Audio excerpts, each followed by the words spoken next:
Thanks, Gavin. Just while I plug this in, and hopefully it will work, I can tell you that there is an ongoing fibrinogen trial, and the answer to your question is it going to be the new 7A, will be dependent upon the investigators, many of whom are involved with the fibrinogen trials. I don't think there'll be a PCC trial, and the reason for that is, where have you gone? The reason for that is I think that they think they'll get too many thrombotic side effects. Right. That's my opinion.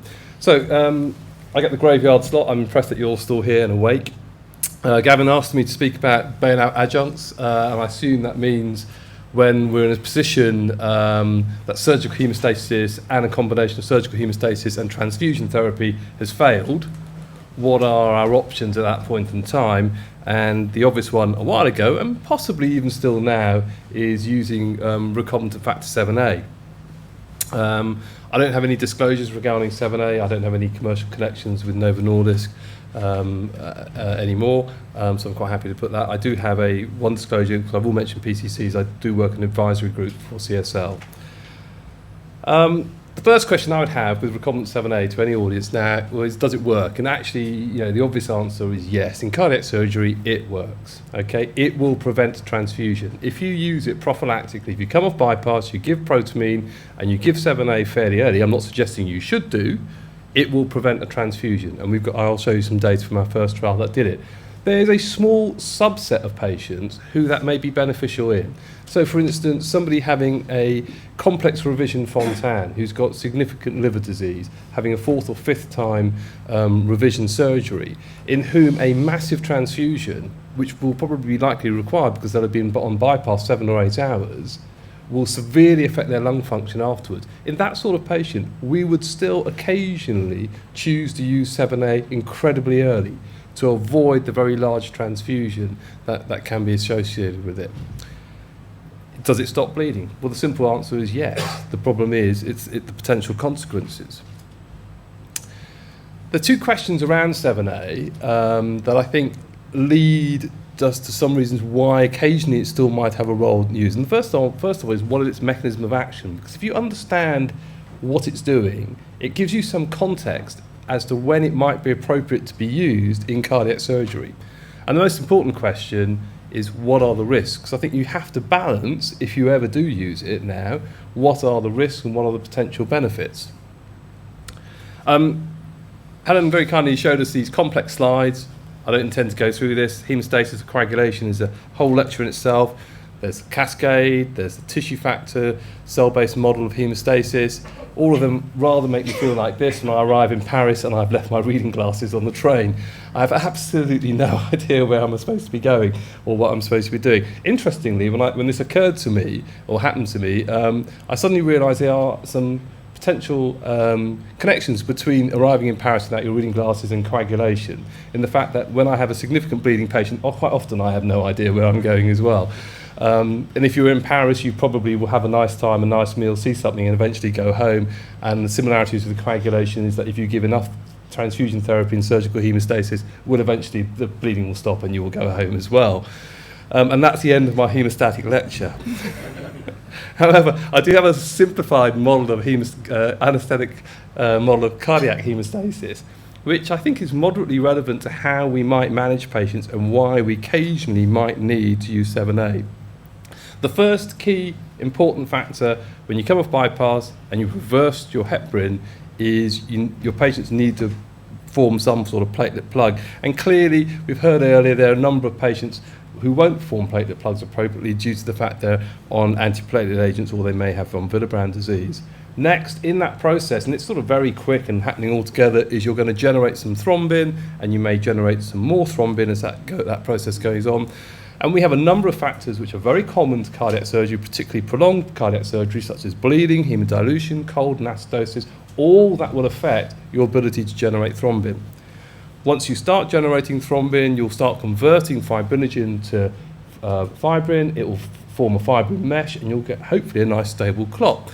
And that is my simple cardiac model of hemostasis, and one that I try and engage our registrars with rather than going through all different factors. But again, The final bit of converting fibrinogen to getting your fibrinogen mess is affected by many things that occur during cardiopulmonary bypass: bleeding, heme dilution, cold, acidosis, and fibrinolysis. Now, if you had a straightforward cardiopulmonary cabbage patient who came off bypass, had been on antiplatelet agents, you could give them a platelet transfusion. If they had a low platelet count, you could give them a platelet transfusion. If they had a low fibrinogen, and I genuinely mean probably something less than 2, my feeling is that 2 grams is roughly where, certainly 1.5 is the lowest level that I would go to now. You could give them cryoprecipitate, or if you're fortunate enough, you might be able to give them some fibrinogen concentrate. However, what is it about the complex patient who's been on bypass, I think, I would say more than 2 or 3 hours? Okay, because at that point in time, they may have an adequate fibrinogen, particularly if somebody's been in hospital for a long period of time. They'll have had an acute phase response. They will have started with a fibrinogen of maybe 6 or 7. Their fibrinogen will be 4 or 5 when you come off bypass. They don't need cryoprecipitate. They may well have a high platelet count, and yes, their platelets will be affected by the cardiopulmonary bypass run, but they don't necessarily need a platelet transfusion. Why they bleed sometimes is because they're just not incapable of generating enough thrombin. And therefore, we need to think about what are the thrombin generators that we use to treat those patients. Well, the obvious one, and the most commonly used one, is fresh frozen plasma, the vast majority of which is water. Okay, now the British Committee of Standards of Haematology, quite appropriately, say you should be giving 15 mils per kilo. Well, in a man of my size, that's about 1,200 mils, which is a reasonable amount of clear fluid to give somebody in a short space of time after they've come off cardiopulmonary bypass. Now, this is some work back from ZIP. So here we have coagulation factor percentage. This is your PT or your INR. Hopefully most of us sitting in the audience or standing up here or somewhere up here, our coagulation factors are up there. When you've been challenged by cardiopulmonary bypass, you're probably somewhere in this range with most of your coagulation factors, between 30 and 50%. And if you hadn't had an operation, you would be in the zone of normal hemostasis. You wouldn't be bleeding. Okay? So despite the fact that you might have an abnormal INR of 1.3 to 1.5 and be here, if you didn't have a big incision or a raw area, it really wouldn't be an issue. But it probably is if you've got a major stenotomy in a wound. And certainly if you've been warfarinized, you're going to be down here. And what we're trying to do with FFP is push you back up into this area where you can start generating enough thrombin. Now, Pratima Chowdhury is a haematologist in London. When she was in Bristol, did some really nice work in stable intensive care patients who had INRs about 1.5 to 1.9, and they looked at whether 12 mils per kilo or 30 mils per kilo would allow these patients who needed central lines insertion, not a major invasive procedure, and frankly, why they were trying to treat an INR like that for central line insertion, I don't know. We certainly wouldn't, or at least I hope that anybody in my hospital wouldn't. 12 mils per kilo did not improve the factor levels that would change an INR. 30 mils per kilo did. That's a lot of volume to give somebody following cardiopulmonary bypass. It might be feasible, if you've got a nice functioning heart like this, to give that sort of half a litre and a half of clear volume. But some sort of poor functioning ventricle that's been on bypass for several hours that looks like this, you cannot give more than 50 to 60 mils of volume to before it starts failing. Okay, so it's an interesting concept to think that we can actually give people that degree of volume. We may need to give people that degree of clear volume, but actually the reality is, and the difficulties we're faced with in anaesthesia, is physically we can't. So what are the choices at that point in time? Well, we've heard about prothrombin complexes. We certainly use a fair amount of prothrombin complexes. There are 2 versions, there's Octaplex and Beriplex. Both of them seem reasonable. As I say, they're factors 2, 7, 9, and 10. We tend to start off with 500 international units. We might go to 1,000 international units. We find those systems to be reasonably effective. The most potent thrombin generator we know is recombinant factor VIIa. This was the first trial that we did. I'm not going to go through all the retrospective observational data. That all showed that it was the most fantastic thing since sliced bread, and we should all be using it. But the RCT data is the important stuff. This is a small pilot data trial that we did. We recruited what we thought were relatively high-risk patients for transfusion, redo valves, endocarditis, roots, complex grown-up adult congenital heart disease patients, and other non-coronary patients. They came off bypass, they got their protamine, and they immediately got 90 mics per kilo of 7A or saline that was sent to us by pharmacy. We had no idea of what they're having. We only had charitable funds to put 20 patients into the study at the time. So this is the data here. So all the red stuff is red blood cells, blue is platelets, yellow is FFP. These are the patients in the operating room. These are the patients transfused in the intensive care unit. In the 7A arm, we had one patient had 12 units in the operating room and one patient had 1 unit of blood in the ICU. So a total of 13 units of any type of transfusion if you got 7A aggressively and early, as opposed to 105 units of blood and blood products, predominantly plasma and red blood cells, given in the ICU for patients who were in the placebo arm. So this clearly shows, okay, that if you give 7A prophylactically, it will, for the vast majority of people, prevent a transfusion. I'm not suggesting you should do it, because there's no doubt in my mind that some of the patients in the 7A group may have got the drug and didn't require it, which is all the danger of giving a drug prophylactically. Novo Nordisk then got involved, and they were quite keen to do a multi-centre trial, but they were absolutely adamant that they wanted to go down the route of treating bleeding. A number of us who were advising them at the time were going, oh, yeah, that's pretty hard work. You're going to be doing this for many, many years. We're going to consent a ton of patients, because it's pretty difficult to know who's going to bleed. Despite everybody having all sorts of scores for who bleeds and who doesn't, actually it's fairly difficult to predict who is going to bleed and who's not. However, they did it. They did an RCT. Patients bleeding in the ICU, so you were randomised in the intensive care unit. You had to be bleeding greater than 200 mils per hour into your chest drains. It was a dose escalation study, and as the clinicians involved in the study, we weren't interested in, did this prevent transfusion, did it stop bleeding? We said, we want to know what are the critical serious adverse events, because that is what the medical community wanted to know at the time. We all pretty much knew it stopped bleeding and reduced transfusion. We wanted to know how dangerous was it. And now Titer 2 has got a consent rate of about 50%. We were down at about 20 to 10 to 20%. We consented the best part of 4,000 patients over a 3-year period to randomise 179 patients. It took a while to do the study. It was published in 2009. I'm just going to show you a couple of small highlights for this. So placebo groups in yellow, 40 mics per kilos in blue, 80 mics per kilos in red. This is red blood cells, FFP and platelets. And we can clearly see that for red blood cells, the patients who got the 80 mics per kilo, there's a marked clinical and statistical reduction in transfusion of blood cells, FFP and platelets in patients bleeding in an ICU who were randomised to the 7A arm.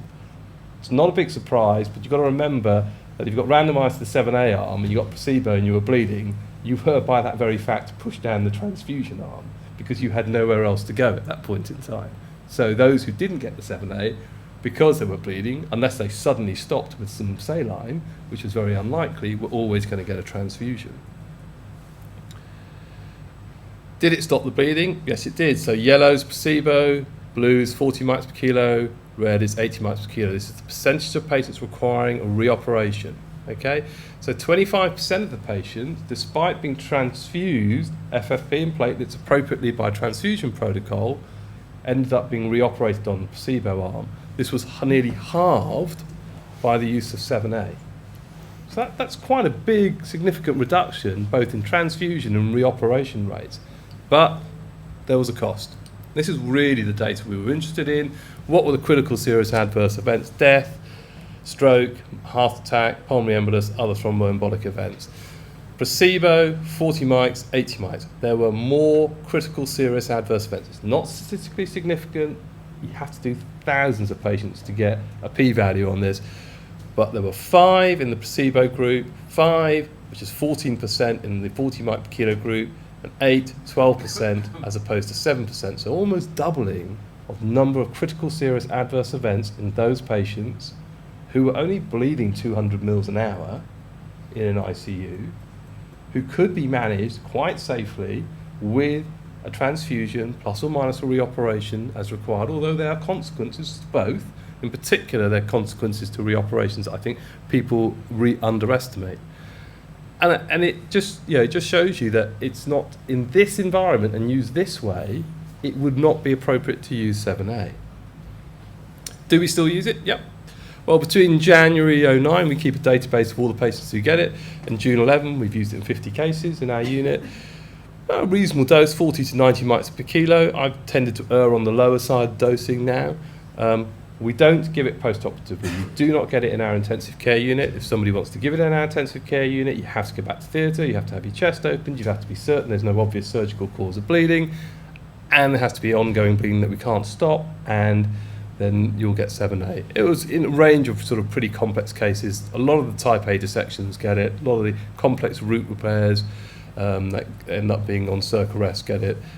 So we still use it. If you're going to use it, how and when should you use it? Well, we tend to use it in major complex cases with prolonged cardiopulmonary bypass times. We might tend to use it sometimes early. Make sure you've got enough haemostatic component therapy that's given to the patients already. It worries me that there's a potential combination of PCCs and 7A is potentially more dangerous than giving either one individually. Having said that, we've got a reasonable number of patients who've had both, and we really haven't seen any thromboembolic events in our data. But if you're not warm, and if you're hypocalcemic and you're acidotic, it will not work. It's a waste of time, it's a waste of money. So in conclusion, this is what I would use. So this is the first joint meeting ever of the surgeons and anaesthetists. So I'm going to end up with a slide from one of my favourite films, Predator. You can guess who the anaesthetist is and who the surgeons are. So the anaesthetist in my operating room would be the Arnold Schwarzenegger saying to Jesse Ventura, "You're bleeding." And my surgeons will always come back, "I ain't got time to bleed. Thank you very much."